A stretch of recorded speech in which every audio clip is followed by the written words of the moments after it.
The morning Andrea Douglas was sold, the sky over Bristow was the color of a bruise. She stood in the front room of her father's house, the house she had scrubbed, cooked in, and bled for, while two men decided her fate over a pine table. Her father, Holt Douglas, didn't look at her once. Not when he signed his name. Not when he slid the paper across the table. Not when the man across from him, broad-shouldered, quiet as stone, folded it and tucked it inside his coat without a word. Her stepmother, Clara, stood by the window with her arms crossed, watching like a woman who had already moved on. The debt was $400. $400, and Andrea's entire life fit inside it like a coin in a jar. She had known something was wrong when Clara sent her downstairs in her good dress. She hadn't known it would be this. No one had asked her. No one had warned her. She was 22 years old, and she had just been handed to a stranger the way you hand someone a tool you no longer need. The stranger's name was James Christopher. He hadn't smiled, hadn't gloated. He simply stood, buttoned his coat, and looked at her, just once, with eyes that were steady and unreadable. Then he said quietly, "Get your things." And that was that. The ride out to his ranch took the better part of 2 hours, and he didn't speak for most of it. Andrea sat rigid on the wagon seat beside him, her small trunk loaded in the back, her hands folded in her lap like she was trying to hold herself together from the outside. The Oklahoma plains stretched wide and flat around them, pale grass bending under a cold wind, the sky pressing down low and heavy. She studied him from the corner of her eye, the set of his jaw, the way he held the reins loose but certain, like a man who never needed to prove he was in control. He wasn't old, younger than she'd expected. Maybe 30, 32 at most. There was nothing cruel in his face, but there was nothing open in it, either. He was a wall she didn't have the energy to climb. She told herself it didn't matter what kind of man he was. She told herself she would survive this the way she had survived everything else. Quietly, carefully, without expecting anything from anyone. But somewhere beneath all that careful thinking, a small and frightened part of her was counting the miles between her and everything she had ever known, and finding no comfort in the number. Before we go further, if this story is already pulling at something in you, don't just watch it. Hit that like button, subscribe if you're new, and drop a comment telling me where you're watching from. I read every single one. Now, let's get back to Andrea, because what James Christopher does when they arrive at that ranch, she will never see it coming. She had expected a cage. What she got was worse, something she didn't have a word for. The ranch was solid and still, sitting low against the Oklahoma flatlands, like a man who had nothing to prove. Timber and stone, a covered porch, 2 horses in the paddock breathing slow in the cold morning air.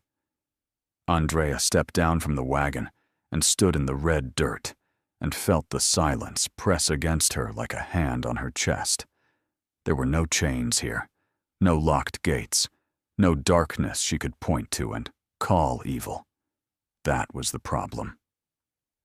She had spent the entire 2-hour ride preparing herself for cruelty, rehearsing how she would endure it, how she would stay small and survive it. She had built a wall brick by brick on that wagon seat, and now there was nothing to put it against. A ranch hand named Otis nodded at her from the barn without staring, the kind of nod that said, "You're a person and nothing more." James lifted her trunk from the wagon and carried it inside without a word. She followed because she had no other choice, but her eyes moved over everything, every corner, every shadow, searching for the thing that would confirm what she already believed, that this place, like every place before it, would eventually show its teeth. He showed her the room at the end of the hall, small, clean, a window facing east, a wool blanket at the foot of the bed, a wash basin on the stand, Ordinary. Almost. Too ordinary. Then she saw the book on the nightstand, and her feet stopped moving. She didn't know why at first. She crossed the room slowly and picked it up, turned it over in her hands. The cover was worn at the corners, the spine cracked like it had been held many times. And then it hit her. A feeling more than a memory, vague and disorienting, like hearing a song you can't place but somehow already know. She had mentioned this book once, years ago, to someone she couldn't fully remember, in a conversation that had dissolved the way most ordinary moments do. She stood very still. How is this here? Not a question she asked out loud. A cold, quiet thing that moved through her and settled at the base of her spine.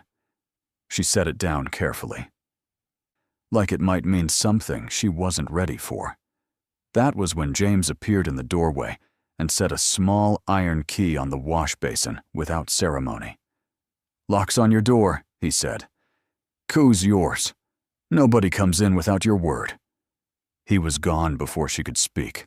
Andrea stood alone in that room, the key on the basin, the book on the nightstand, and a feeling she could not shake, that this man knew something about her that she had never told him. She didn't sleep well. She hadn't expected to. The wind came in hard off the plains that night, rattling the window glass and pressing against the walls of the house like something trying to get in.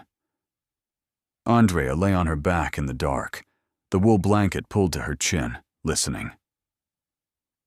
The house settled and creaked around her, the way old timber does in cold weather. Sounds she told herself were normal. Sounds, she told herself, meant nothing. But her mind wouldn't quiet. It kept returning to the book. She had turned the lamp back on twice just to look at it sitting there on the nightstand, its worn cover catching the light, saying nothing and meaning too much. She had tried to logic her way out of the feeling. Maybe it was a coincidence. Maybe it was a common book, widely read, the kind any household might have. Maybe she was looking for shadows in a room that had none. But the feeling wouldn't leave. It sat in her chest like a stone, small and dense and impossible to ignore. By the time gray light began to show at the window, she had slept maybe 2 hours. She rose, washed her face in the cold basin water, dressed, and made a decision. She would not ask him about it. Not yet. Asking meant acknowledging that it mattered. And acknowledging that it mattered meant she was already losing the distance she needed to survive this place. She found James at the kitchen table before sunrise, a cup of coffee in his hand, and a map spread open in front of him. He looked up when she entered but didn't seem surprised. He nodded once toward the stove where a second cup sat waiting, already poured. She almost didn't take it. She stood in the doorway for a moment, measuring the gesture. Was it control dressed as kindness? Or was it simply kindness? She couldn't tell. That was the thing about James Christopher that unsettled her most. With her father, cruelty had always been legible. She could read it in the set of his shoulders, in the way the air changed when he entered a room. With James, there was nothing to read. He was still water, and she didn't know how deep it ran. She took the coffee. She sat across the table from him, not beside him, and wrapped both hands around the cup. They sat in silence for a long moment. Not hostile silence, not comfortable silence, but something in between. Something unnamed. Then he folded the map, pushed back his chair, and said, "I'll show you the land today. You should know where you are." It wasn't a question, but it wasn't a command either. It landed somewhere in the middle, like most things he said. She nodded once, and outside, the cold Oklahoma morning waited. The land was bigger than she had imagined, and he knew every inch of it. James walked ahead of her along the fence line, his boots moving over the frost-hardened ground with the ease of a man who had crossed this same earth 1,000 times. Andrea followed, her coat pulled tight, her breath coming out in small white clouds. He didn't talk much as they walked, just pointed things out with a quiet economy of words. The north pasture, the creek that ran shallow in winter and rose fast in spring, the ridge in the distance where the wind changed direction and you could feel a storm coming before the sky showed it. She listened without responding much, storing everything away the way she had learned to store things. Carefully, privately, where no one could take it from her. But then he stopped at the fence line where one of his horses stood waiting, a dark bay mare with a white mark on her nose, and he did something she didn't expect. He turned to Andrea and held out the rope, not to hand it to her, to show her. "She won't spook if you move slow," he said. "Let her come to you. Don't reach." Andrea looked at the rope, then at the horse, then at him. He wasn't testing her. He wasn't performing patience. He was simply offering her something, a piece of knowledge, given without condition. She took the rope. She moved slow. The mare's ears flicked forward, and then, after a long moment, she dropped her head and stepped closer. It was such a small thing, a horse stepping forward, a rope in her hands. And yet, something about the moment sat wrong with her. Not badly wrong, but the way a picture hangs slightly crooked and you can't stop seeing it. Nobody had shown her how to do something and then simply stepped back. No conditions, no corrections waiting in the wings. Her father had barked and punished. Clara had sighed and taken over. She didn't know what to make of a man who handed her a rope and then got out of the way. She didn't trust it. She wanted to, and that wanting was exactly what frightened her. The mare breathed warm against her palm, and Andrea kept her eyes on the animal, because looking at James felt like too much right now.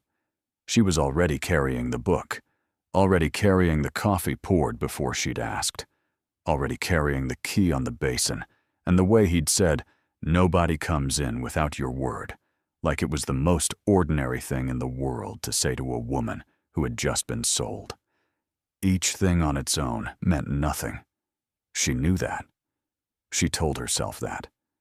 But they were adding up in a way she couldn't stop, and she didn't know yet what they were adding up to. She handed the rope back without a word. He took it without pushing for one, and they walked back to the house in silence, the cold wind at their backs, the question she wasn't ready to ask, sitting quietly between them like a third person neither of them had introduced. The letter arrived on a Thursday. Andrea knew it was trouble before James even opened it. She was in the kitchen when Otis brought it in from town, his weathered face arranged in the careful blankness of a man delivering something he didn't want to deliver. James took it at the door, read it standing up, and said nothing. But his jaw tightened, just once, just slightly, and Andrea had learned enough about still water to know that a ripple meant something moving underneath. She didn't ask.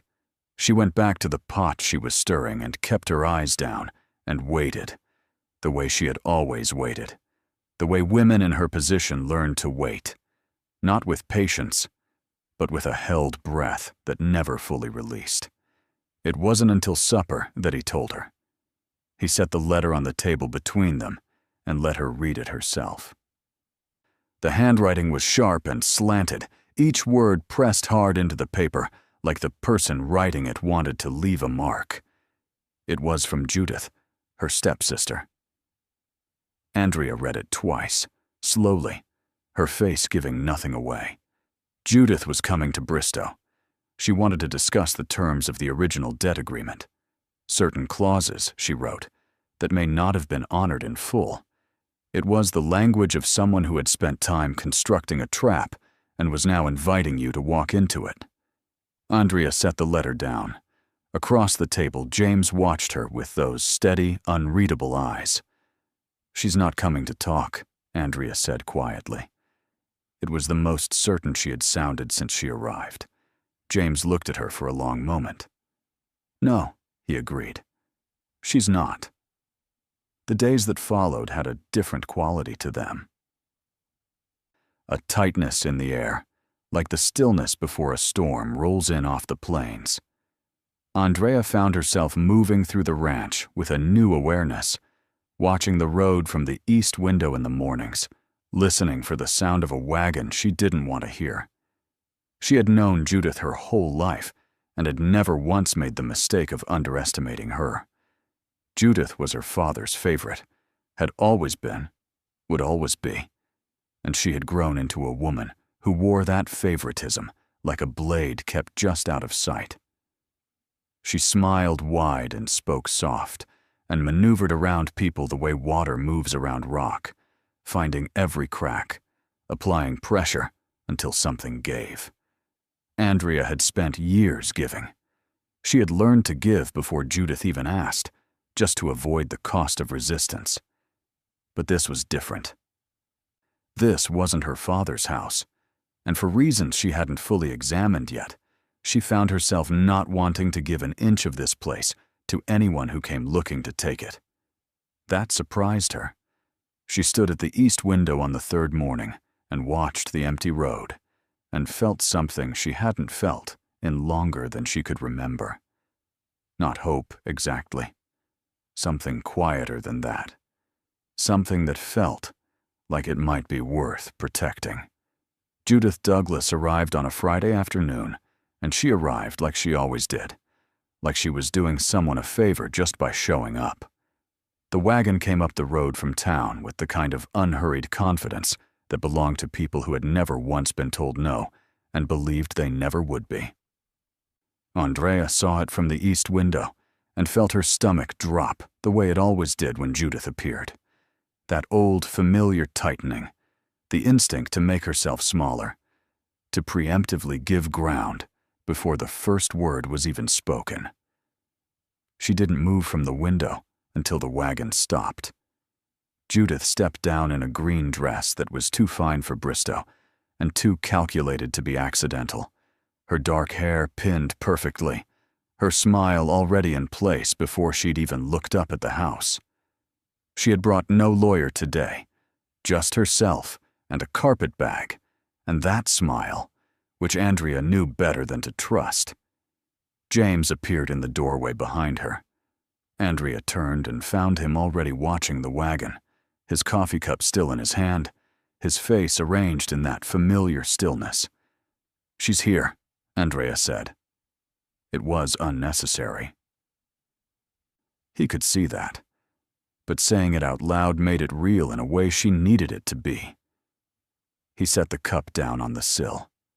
"Let her come," he said quietly, and he went to open the door.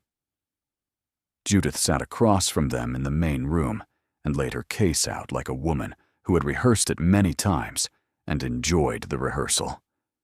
The original agreement, she said, had contained conditions, specific expectations regarding Andrea's domestic role at the ranch and her availability to return to the family, should those conditions go unmet.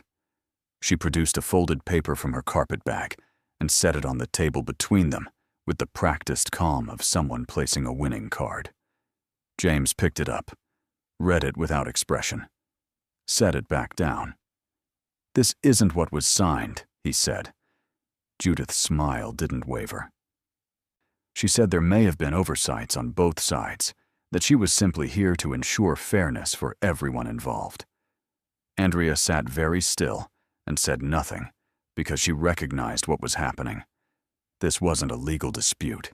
This was Judith doing what Judith had always done, finding the crack in the wall and pressing until something gave. But James didn't give. He folded the paper and slid it back across the table and told Judith, in the same quiet voice he used for everything, that Andrea was not returning anywhere, that the agreement was sound, and that this conversation was finished. Judith's smile finally faltered, just slightly, just at the edges. She rose, collected her carpet bag, and looked at Andrea for the first time directly. "He hasn't told you why he really wanted you, has he?" she said softly. It wasn't a question. She left before Andrea could answer. The door closed behind her, and the silence that followed was the loudest thing Andrea had heard in weeks. Judith's words didn't scream. They whispered, and whispers were harder to silence. Andrea lay awake that night, turning them over and over, like a stone in her palm. He hasn't told you why he really wanted you. She had dismissed it in the moment, told herself it was Judith, doing what Judith always did, poisoning wells on her way out the door. But the night had a way of giving small things room to grow, and by the time the wind picked up outside and the lamp threw long shadows across the ceiling, the doubt had already taken root. She thought about the book, the coffee, the key, the way he stepped back when she held the rope, like he already knew what she needed before she did.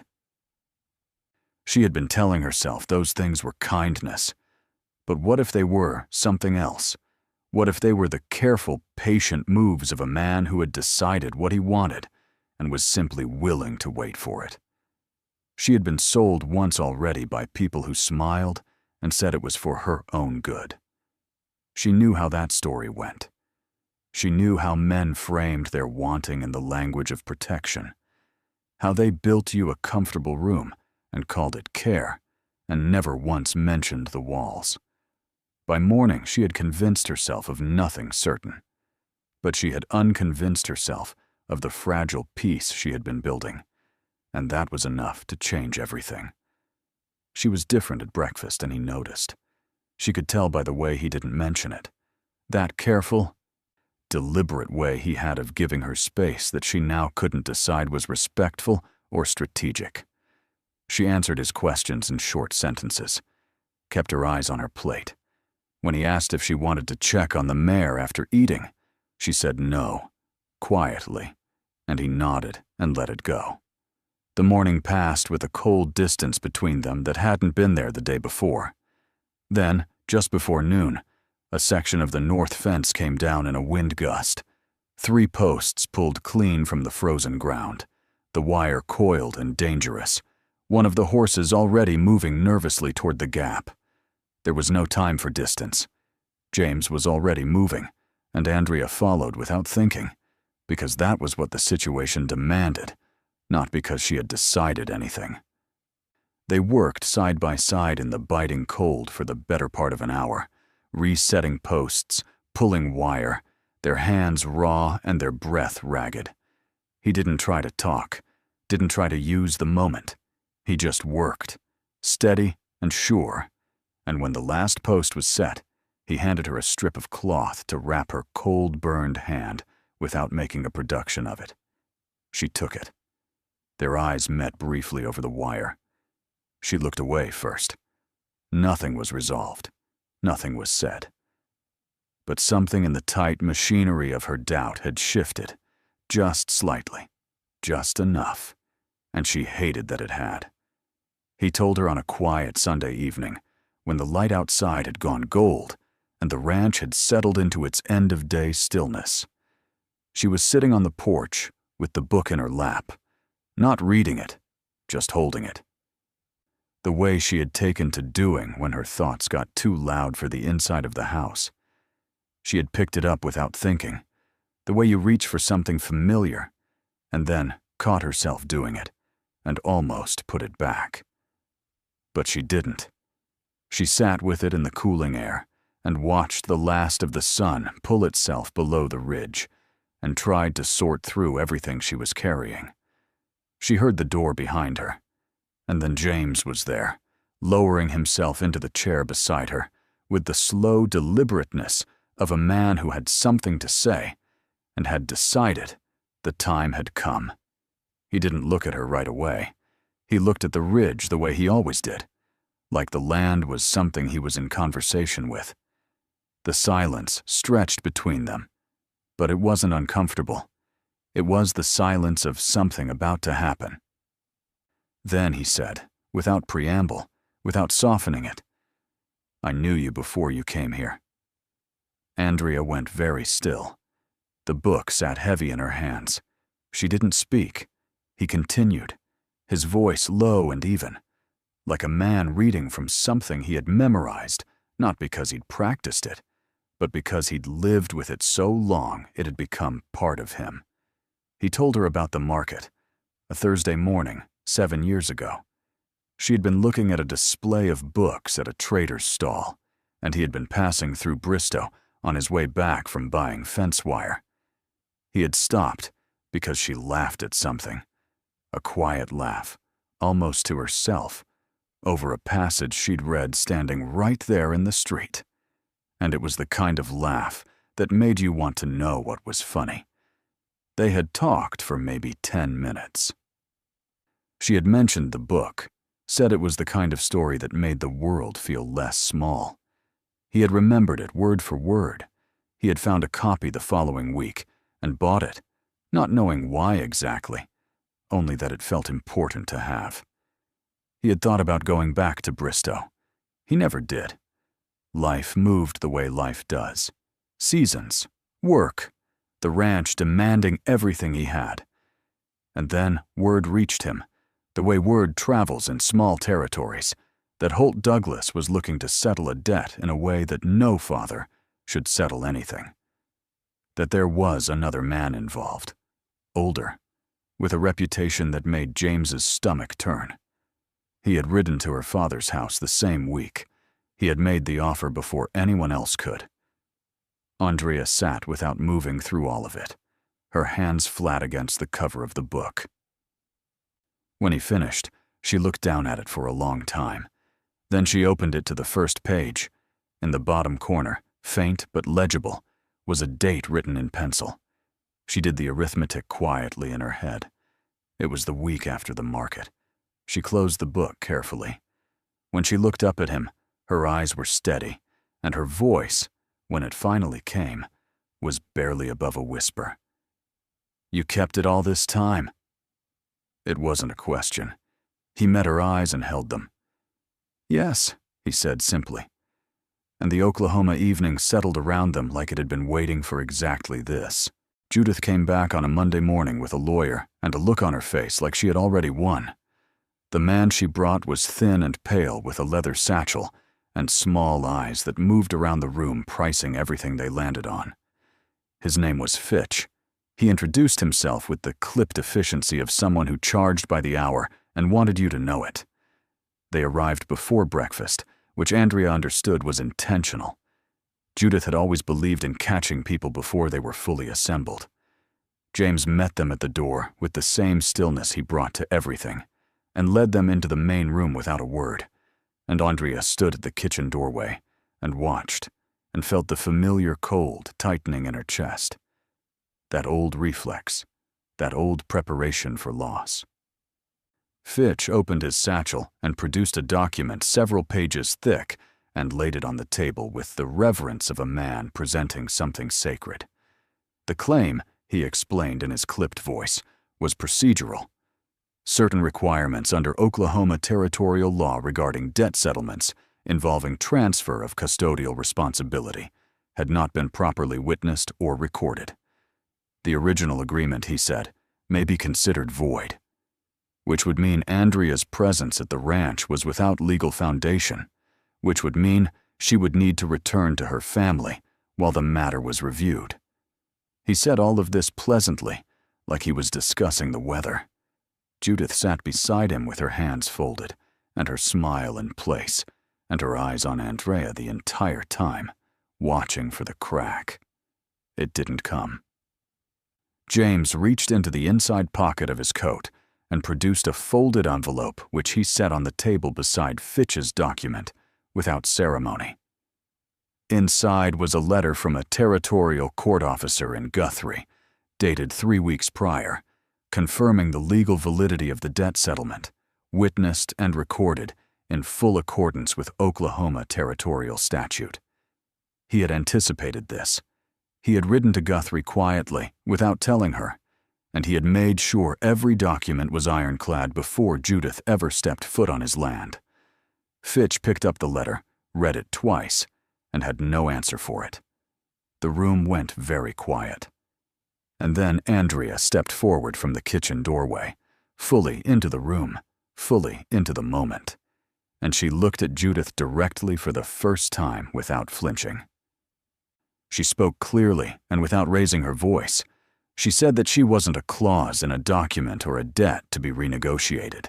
She said that she had made her choice, not because she had been told to, not because she had no other option, but because she had found in this place and this man something she had never once been offered by her own blood, the simple dignity of being treated like a person.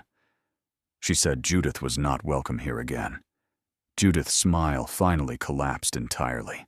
Not dramatically, just gone, like a candle blown out. She rose. Fitch gathered his papers.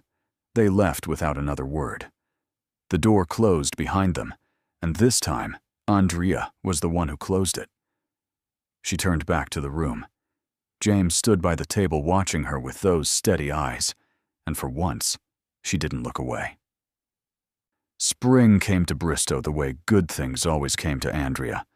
Quietly, without announcement, like it hadn't wanted to make a fuss. The valley below the ranch went green in the space of a week, the frost pulling back from the earth like it was finally done with something. The horses were restless in the good way, moving along the fence line with their ears forward, and Otis had taken to humming while he worked, which he only did when the season had turned and the world felt manageable again. Andrea moved through the ranch differently now. Not carefully, not braced, just moved, the way a person moves through a place that belongs to them. She had stopped waiting for the other shoe to drop sometime in February, though she couldn't have told you the exact day. It had simply ceased, that constant low-level vigilance, that readiness for things to go wrong. In its place was something she had no practiced name for, not happiness exactly. Something quieter and more durable than happiness, something that felt like it could hold weight. She thought about her father sometimes, not with longing, but with a kind of clear-eyed sadness for the version of herself that had stood in his front room in her good dress while he signed her away. That woman felt very far from the one standing at the east window, watching the valley go green in the April light. She was glad for the distance. She intended to keep it. She found James at the fence line that evening, the last of the sun pulling long shadows across the grass, his hands easy at his sides, the way they were when he wasn't working and had simply come outside to be in the air. She walked out to him without rehearsing anything. She had learned that rehearsing things around James was unnecessary because he never needed her to be prepared. He heard her coming and turned, and she stopped a few feet from him and looked at him in the evening light. This quiet, rugged, deliberate man who had found a book for her 7 years ago and said nothing, who had gotten to her father's door before someone worse could, who had put a lock on her door and handed her a key and never once made her feel like a transaction. She looked at him for a long moment.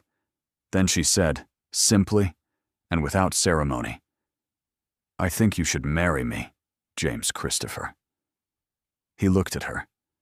Something moved through his expression, not surprise exactly, but something close to it, something that opened his face in a way she hadn't seen before.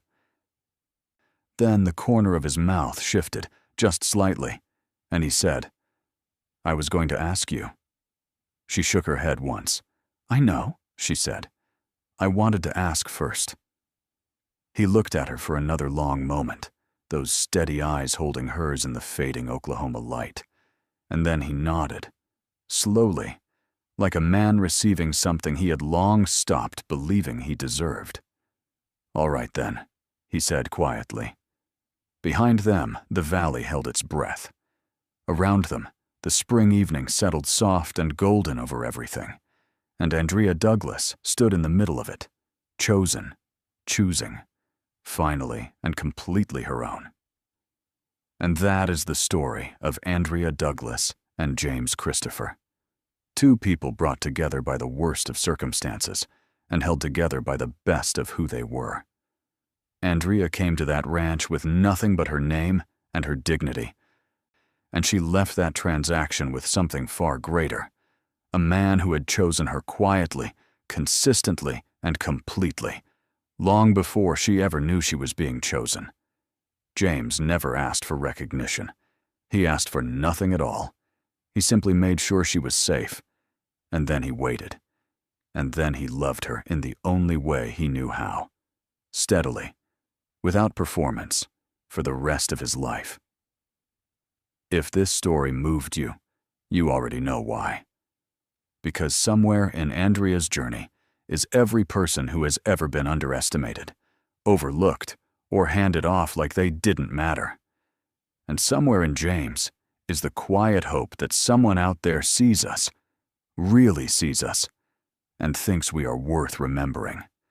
If you made it to the end of this one, you are exactly the kind of viewer this channel exists for. Don't leave just yet. There is another story waiting for you on the screen right now, and I promise it will pull at you just as hard. Click it. You will not regret it.